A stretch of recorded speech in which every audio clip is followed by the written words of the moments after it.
सबसे पहले welcome to the show. Thank you very much, बहुत बहुत आभार।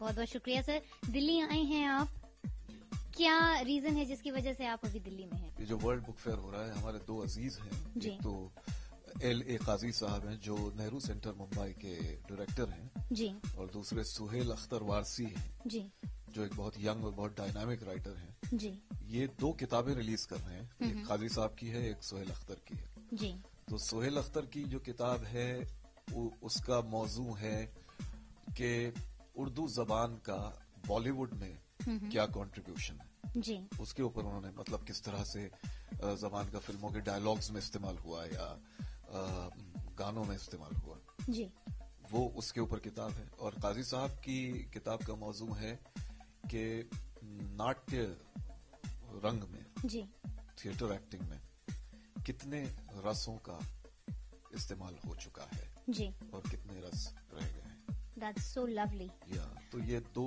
जो लिटरेरी किताबें हैं उनका रिलीज जावेद अख्तर साहब कर रहे हैं। जी लेकिन मैंने भी, मुझे भी हिस्सा बनाया, मुझे इस बात की बहुत खुशी। जी सर, अगर बात करें आपके फिल्मी करियर के बारे में, आपकी अगर फैमिली की बात करें तो क्लासिकल सिंगर जो हैं उस्ताद आमिर खान साहब आपके पिताजी हैं, तो उनसे आपको किस तरीके का सपोर्ट मिला? आप चाहते या जैसा कि समझ आता है कि एक विरासत जब आप लेके आगे बढ़ते हैं तो चांसेस ज्यादा थे कि आप सिंगर बन जाते। How acting and not singing? दरअसल ये सवाल काफी मुझसे पूछा जाता है। जी। मैं उस वक्त बहुत छोटा था जब बाबा का इंतकाल हुआ। जी। He died in a car accident in Calcutta and in 1974। तो उस वक्त मेरी उम्र 8 साल की थी। जी। अगर वो इस वक्त हमारे साथ होते या जिंदा होते तो इस बात में कोई दो राय नहीं है कि मैं म्यूजिशियन ही होता और सिंगर ही होता। जी। क्योंकि म्यूजिक से बहुत लगाव है मुझे। और उनके इंतकाल के बाद, मेरे फादर के इंतकाल के बाद, हमारी वालदा, हमारी मम्मी, जी। उन्होंने नहीं चाहा कि मैं सिंगिंग को परस्यू करूं। इसके पीछे कोई खास वजह? वजह ये थी कि देखिए, घरानों की जो हम बात करते हैं, जो विरासत की हम बात करते हैं, जी, तो ये तभी मुमकिन हो पाता है कि जब बाप दादा सरपरस्त खुद तालीम दे। जी। अभी जिस तरह जाकिर भाई मतलब बेमिसाल कलाकार हैं, जी। लेकिन अल्लाह रखा साहब मौजूद थे उनको तालीम देने के लिए। जी। जिस तरह राहुल शर्मा है, जी, तो शिवजी ने उनको तालीम दी। जी। उसी तरह अगर बाबा होते तो मैं कर पाता। और मम्मी ने कहा कि अब आप किसी और से आप सीखोगे, क्योंकि बाबा की जो गायकी थी वो बेमिसाल थी। जी। आमिर खानी शैली जो है उसको समझने के लिए भी एक जिंदगी गुजर जाती है। जी।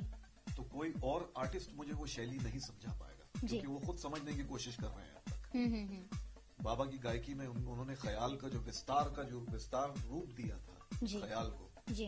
ख्याल गायकी को, वो विस्तार रूप अब तक बहुत कम लोगों की समझ में आया। जी।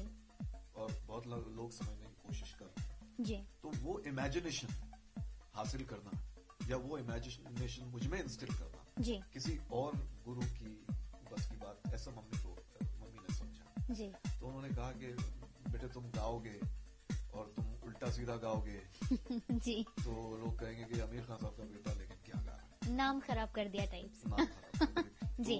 तो मेरा ख्याल है, मैं जब उस वक्त बचपन में सोचता था कि यार क्यों ऐसे मम्मी बोल रही हैं, मतलब मैं अगर हो सकता है कि मैं गा लूं, लेकिन अब मुझे समझ में आता है कि she was so far sighted, उन्होंने कितना दूर का सोचा और कितना सही सोचा। बट सर, आपकी आवाज तो बहुत ही जबरदस्त है, मतलब जो दमदार आवाज है आपकी। हाँ, दमदार तो आवाज है, लेकिन उस दमदार आवाज में सुर पैदा करना जी, एक बहुत बड़ी साधना की बात है। जी। ये आवाज तो जो बेस वगैरह जो भी है वो बाबा की ही मतलब नेमत है, उन्हीं की देन है। जी।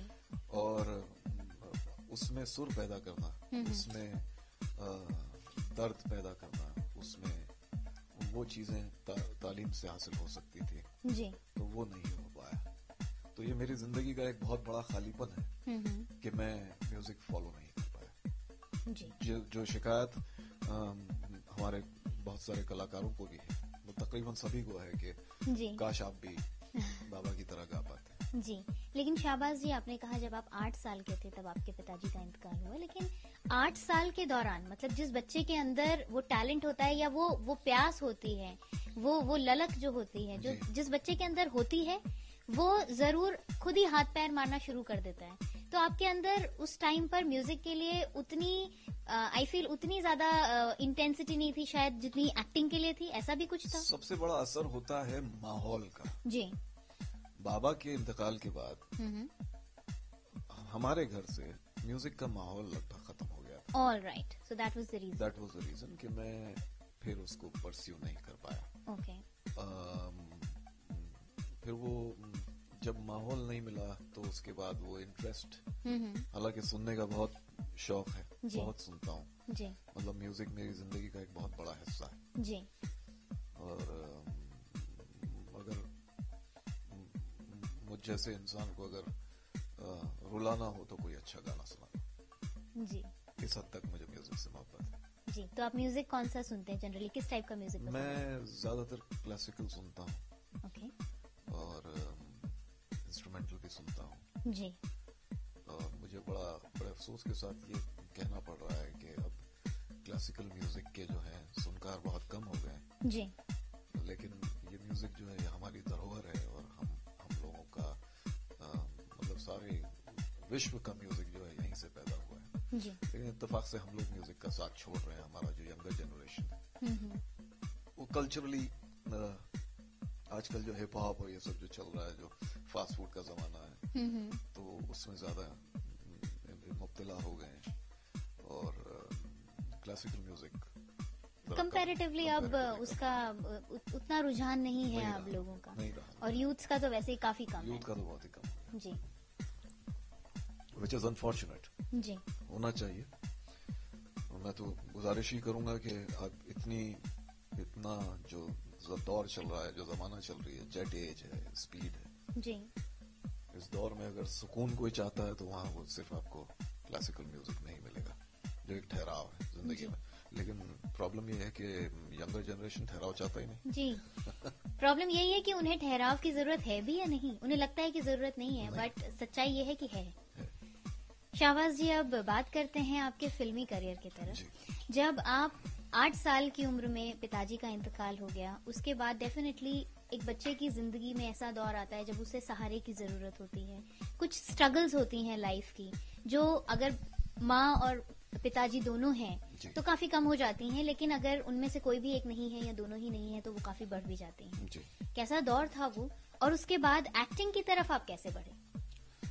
देखिए, मैं जब बड़ा हुआ जी, मैं पढ़ना चाहता था, मम्मी पढ़ा भी रही थी। मम्मी का बहुत बड़ा योगदान है मेरी जिंदगी में जी। और मैं आज आपके सामने बैठा हूँ, जो कुछ भी हूँ सब मेरी माँ की देन है जी। और मेरे अंदर जो आत्मविश्वास अभी कायम है वो सिर्फ इसलिए कि मेरी माँ अब तक हयात है। तो उन्होंने, अम्मी ने मुझे पढ़ाने की बहुत कोशिश की, पढ़ा भी, लेकिन कहीं ना कहीं जाकर वो मेरे अंदर का कलाकार जो है वो तो फुंकार मारे गए जी। तो किसी न किसी ऐसी ही फील्ड में मुझे जाना था जी, जहां मैं अपने अंदर के कलाकार को सामने ला सकूं, अपने अंदर की आवाज को लोगों के सामने पहुंचा सकूं। तो इत्तफाकन मतलब रास्ते बनते गए और मैं फिल्म लाइन में आ गया।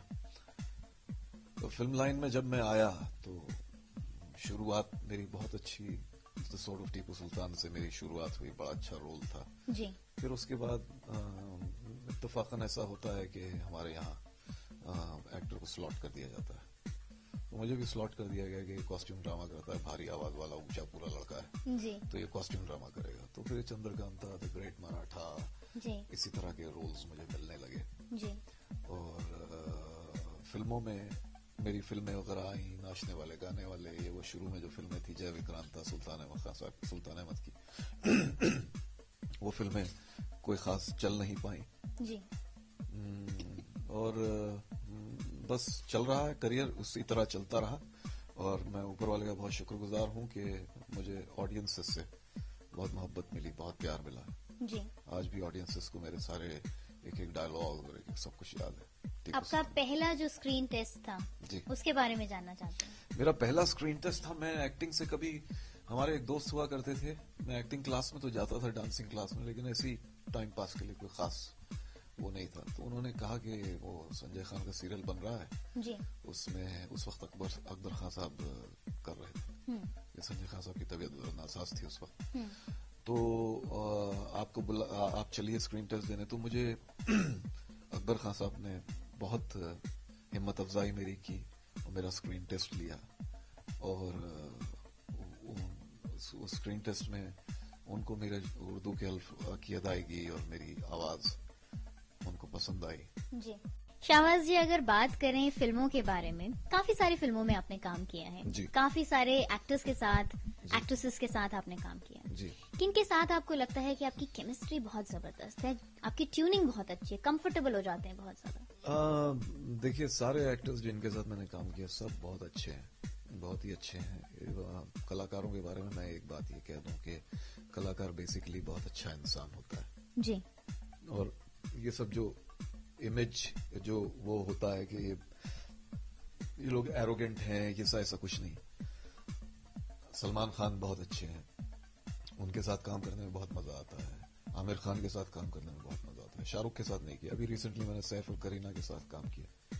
दैट्स एजेंट विनोद में। या तो बहुत अच्छा लगा। और बहुत ही सैफ के बारे में मैं आपको बताऊं कि एजेंट विनोद जो फिल्म है जी, अगर इंडिया में कोई आदमी बॉन्ड बन सकता है तो वो सिर्फ सैफ अली खान, क्योंकि उसकी में वो स्टाइल है, वो पनाश है और बहुत अच्छा काम भी किया है। And why not Shahrukh?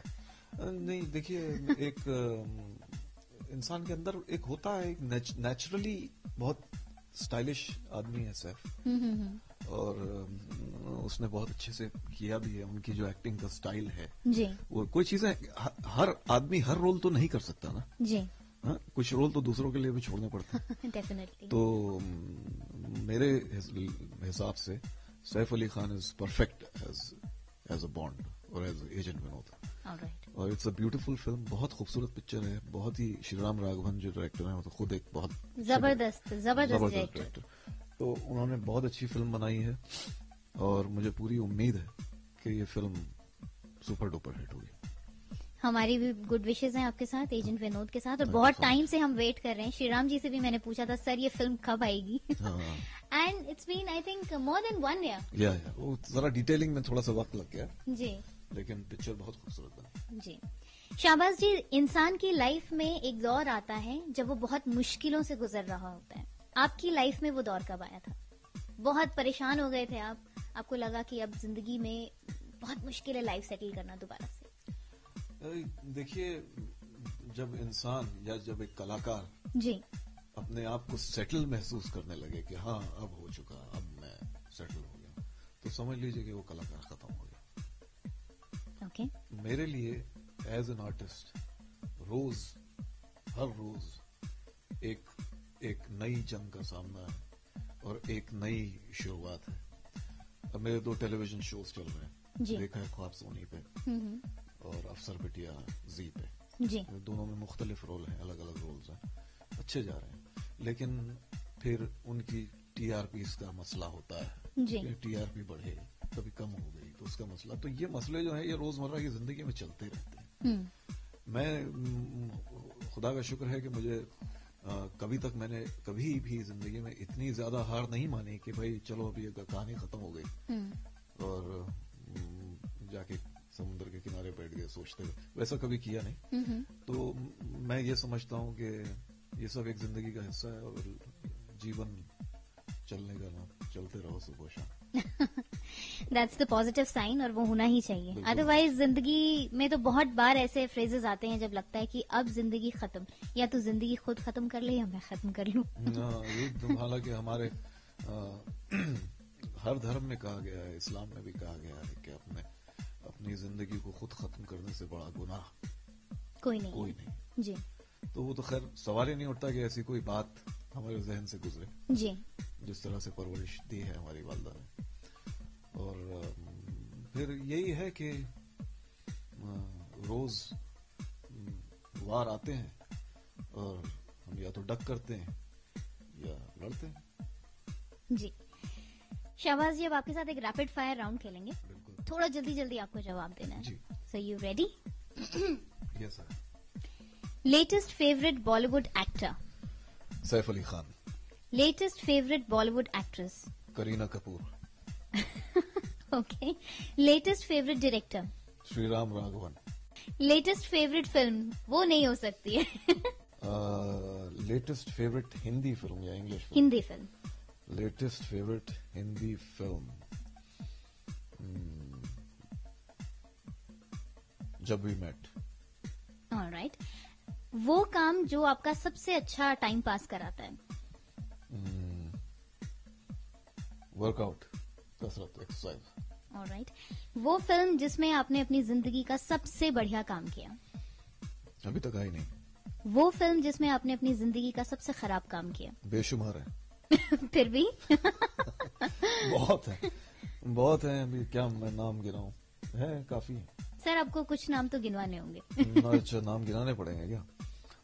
बहुत सी फिल्में यार, जैसे भी मैं नाम तो नहीं लेना चाहूंगा लेकिन सब पुरानी हो गई हैं तो अब आप नाम ले सकते हैं। काफी पुरानी हो गई हैं, जैसे डेविड धवन साहब की कुछ फिल्में मैंने की थी, वो उन फिल्मों में कुछ रोल भी अच्छा नहीं था और काम भी अच्छा नहीं था, लेकिन कर ली थी। जी आपका ड्रीम एम?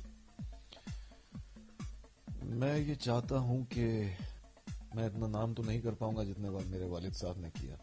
मेरे वालिद साहब जीनियस थे। आज उनके इंतकाल के 40 साल बाद भी उनको बहुत बड़ा दर्जा रखा जाता है म्यूजिक में। जी कि कुछ हद तक अगर मैं उनकी पॉपुलैरिटी या उनके काम को टच भी कर सका, चाहे किसी भी फील्ड में, वो अपनी फील्ड में थे, मैं अपनी फील्ड में, जी तो मैं अपने आप को खुश नसीब समझूंगा।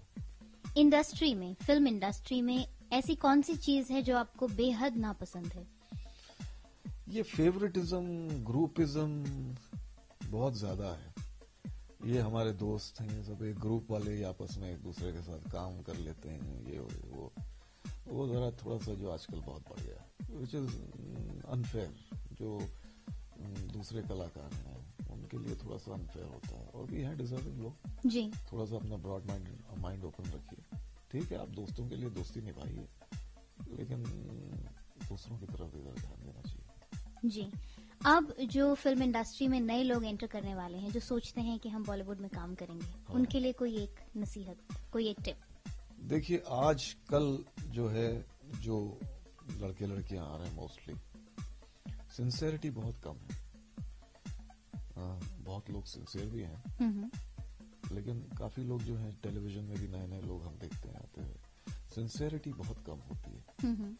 वो लोग, एक तो सबसे फास्ट फूड का जमाना है, तो सब चाहते हैं कि इंस्टेंट पॉपुलैरिटी मिल जाए, और सब चाहते हैं कि रातों रात स्टार बन जाए। जी तो उस होड़ में, उस दौड़ में जब वो लग जाते, तो उनका जो एक्चुअल जो मकसद है कि भाई एक अच्छा काम करें, पहले अच्छा काम करके लोगों, वो मकसद उनका मिस हो जाता है कहीं ना कहीं। जी तो मैं यही कहूंगा कि आने वालों से कि भैया एक साधना है, कोई आसान काम नहीं है कि भाई उठे और स्टार बन गए या बहुत बड़े कोई कलाकार बन गए। जी बहुत मेहनत है, मशक्कत है। जी वो सब करने के लिए तैयार रहिए, फिर आइए। अगले जन्म में आप क्या बनना चाहेंगे? अगले जन्म में मैं क्या बनना चाहूंगा? हम लोग अगले जन्म में बिलीव नहीं करते इस्लाम में। हम लोग एक ये this is our first and last. Alright. अच्छा सर, बहुत सारे लिसनर्स और आपके फैंस, चाहे टेलीविजन वाले चाहे फिल्म्स वाले, आपको इस समय सुन रहे हैं, क्या मैसेज आप उनको देना चाहेंगे? दर्शकों को मैं बहुत बहुत मेरा आदाब, और मैं सबसे पहले तो आप सबसे बात करके बहुत खुशी महसूस हो रही है। मैं इकबाल की दो पंक्तियां आपके सामने पेश करूंगा कि सारे जहां से अच्छा हिंदोस्ता हमारा, हम बुलबुले हैं इसकी, ये गुलसिता हमारा। Thank you very much sir. Thank you.